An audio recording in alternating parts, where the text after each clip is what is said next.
Bueno, la endometriosis en realidad no es una enfermedad nueva, simplemente está poco difundida, poco conocida. Es una enfermedad que afecta a las mujeres o personas que tienen la capacidad de gestar.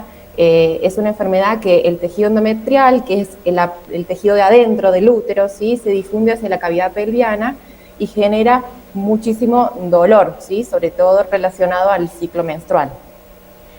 Natalie, ¿qué tal? Buenos días, te saluda Ignacio. Contanos cuáles son los síntomas que la paciente presenta o se le despiertan en su cuerpo. Hola Ignacio, ¿cómo estás? Bien, bien. El síntoma principal es el dolor, ¿sí? Es un dolor que no se va con analgésicos, un dolor que se relaciona con los ciclos menstruales, es decir, cuando la paciente unos días previo a menstruar empieza con un dolor que no lo soporta, ¿sí? Y es cada vez más intenso. Ese es uno de los síntomas. Otro de los síntomas es relacionado con las relaciones sexuales. Pacientes que tienen relaciones sexuales cerca del ciclo menstrual le genera muchísimo dolor, y también cuando la paciente va de cuerpo durante el ciclo menstrual, ¿sí? Todo se relaciona con el ciclo menstrual porque es donde, digamos, más genera este proceso inflamatorio. Y Natalie, ¿estos síntomas a qué edad es más frecuente que aparezcan en la mujer? Se presenta durante la etapa reproductiva, es decir, desde que la paciente comienza a menstruar hasta que deja de menstruar, puede ocurrir estos síntomas. Es más frecuente en promedio de edad a los 28 años, ¿sí? Pero puede ocurrir a cualquier edad de la etapa reproductiva de la mujer. Hablabas al comienzo de que es una enfermedad nueva, que hace poco que se descubrió. ¿Por qué se descubrió? ¿Qué llevó a la ciencia a descubrir esta anomalía? En un principio se descubre porque la paciente le costaba embarazarse, es decir, la paciente consultaba por esterilidad, y al hacer una cirugía que antes se hacía a cielo abierto, es decir, se abrían la panza, ¿sí? Se encontraron con que había muchísimas adherencias, y al llevar material a la anatomía patológica, es decir, las biopsias, las famosas biopsias, se encontraron con que había tejido del endometrio fuera de la cavidad del útero, ¿sí? Todavía no hay una teoría en donde explique la causa por la cual genera esta enfermedad. Se dice que una de las causas puede ser genética, otra de las causas puede ser menstruación retrógrada, es decir, la paciente cuando menstrua, no solamente la menstruación cae hacia afuera, digamos, sino se vuelca hacia la cavidad pelviana, perdón. ¿Y qué tratamiento tiene esta patología, la endometriosis? El tratamiento primero es el diagnóstico, ¿sí? El diagnóstico se realiza a través de una cirugía laparoscópica, que es el gold estándar que hoy estamos hablando, y el tratamiento va desde tratamiento médico, tratamiento no médico. Siempre se trata de, nosotros siempre le decimos a las pacientes ir con una pirámide, siempre ir a lo más básico, es decir, tratamos de que la paciente cambie su alimentación, cambie su estilo de vida, y el último tratamiento siempre es la cirugía, ¿sí? Incluyendo también los tratamientos hormonales. Natalie, obviamente que aquella persona que está viendo esta entrevista y por ahí siente algún tipo de dificultad, algún dolor, y desconoce de esta enfermedad, ¿la misma tiene cura? La misma no tiene cura, pero sí se trata para llevar un estilo de vida mucho mejor, ¿sí? Porque la paciente que consulta por dolor durante los ciclos menstruales suele ser más intenso con el correr de los años y no se cura. Eso yo lo quiero dejar bien marcado, que es una enfermedad que no se cura, se va con la menopausia recién. O sea, por eso es re importante que la paciente acuda. Cuando la paciente tiene mucho dolor menstrual, no es normal. Entonces la paciente debe acudir a un ginecólogo para empezar el tratamiento lo más rápido posible. Claro, lo que sucede es que muchas mujeres tienen dolor de ovarios, que suele ser un dolor fuerte. Ese dolor se multiplica cuando aparece esta enfermedad, ¿es así? Claro, los famosos dolores de ovarios en realidad no existen, es el dolor de la contracción del útero que genera durante el ciclo menstrual. Por eso es importante, digamos, que la paciente acuda, ¿sí?, lo más rápido posible para comenzar los tratamientos en caso necesario, ¿sí? No solamente tratamiento médico, tratamiento hormonales, sino cambios en el estilo de vida, ejercicio físico, alimentación saludable, todo lo que no genere inflamación dentro de la pelvis.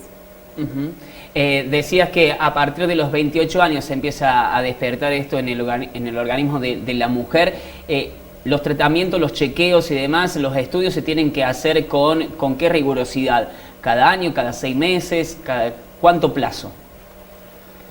En realidad, el promedio digo 28 años, pero una paciente de 20 años puede tener endometriosis perfectamente, ¿sí? Entonces, todos los años, cuando la mujer se hace el Papa Nicolau, siempre el médico ginecólogo, la paciente, hay que preguntar sobre los ciclos menstruales.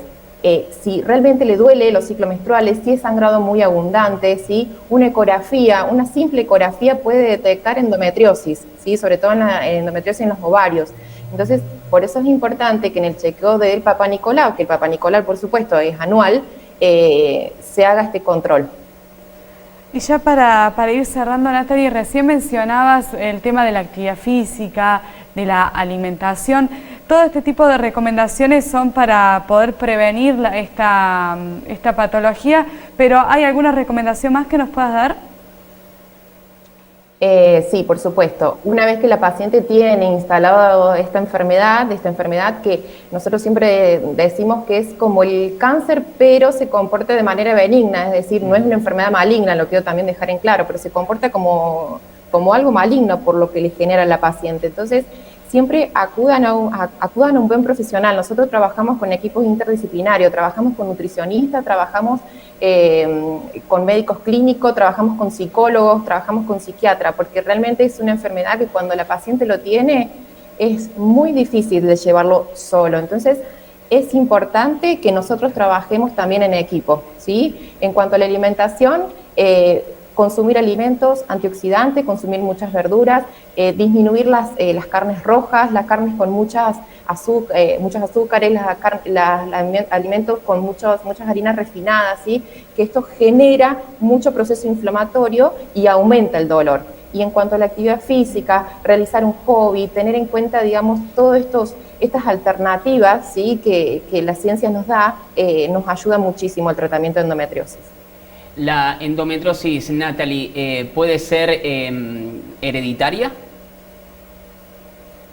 Puede ser genética, sí, pero hay pacientes que lo tienen sin ningún tipo de familiar que lo haya tenido. Incluso se puede dar después de una cesárea, después de una cirugía pelviana, como por ejemplo una histerectomía, una ligadura de trompa, una cesárea como nombré recién. Esto genera que el tejido endometrial se exponga a la cavidad pelviana y posterior a esto aparezca la endometriosis. Entonces, no solamente aparece por sí sola, sino también después de una cirugía pelviana, como una simple cesárea, puede aparecer la endometriosis. Entonces, si la paciente tiene una cesárea y a los 2 o 3 años empieza con dolores pelvianos, que no crea que es la cicatriz de su cirugía, sino que consulte porque puede tener una endometriosis. Bien. Hablabas de que podría traer complicaciones en la fertilidad de la mujer, pero a través de los tratamientos y demás, ¿esos riesgos se disminuyen? En parte sí y en parte no, porque si hablamos de una endometriosis a nivel ovárica, ¿sí? Es decir, que la paciente tenga lo que se llama endometrioma en el ovario, genera que disminuya la reserva ovárica, es decir, disminuya lo que son los folículos que van a ser los posteriores al óvulo. Entonces, no es del todo simple con tratamientos de fertilidad. Por eso siempre destaco esto, que la consulta inmediata siempre es importante. Paciente que no puede, que pasa más de un año y no puede concebir a su bebé, es consulta ginecológica. Con respecto a las consultas, Natalie, como profesional de la salud y demás, en este plazo ya de varios meses en pandemia, ¿han disminuido las consultas por parte de este tipo de pacientes? Disminuyen porque la paciente tiene miedo de ir al hospital y contagiarse por la realidad que estamos viviendo hoy en día. La verdad que sí, nosotros tratamos de difundir a través de los medios, a través de las redes sociales, que no dejen de consultar, que no dejen de hacerse su Papa Nicolau, que no dejen de hacerse el autoexamen mamario, la mamografía, o sea, son screening básico que la paciente, por supuesto que le ganamos a la enfermedad, esa es la idea.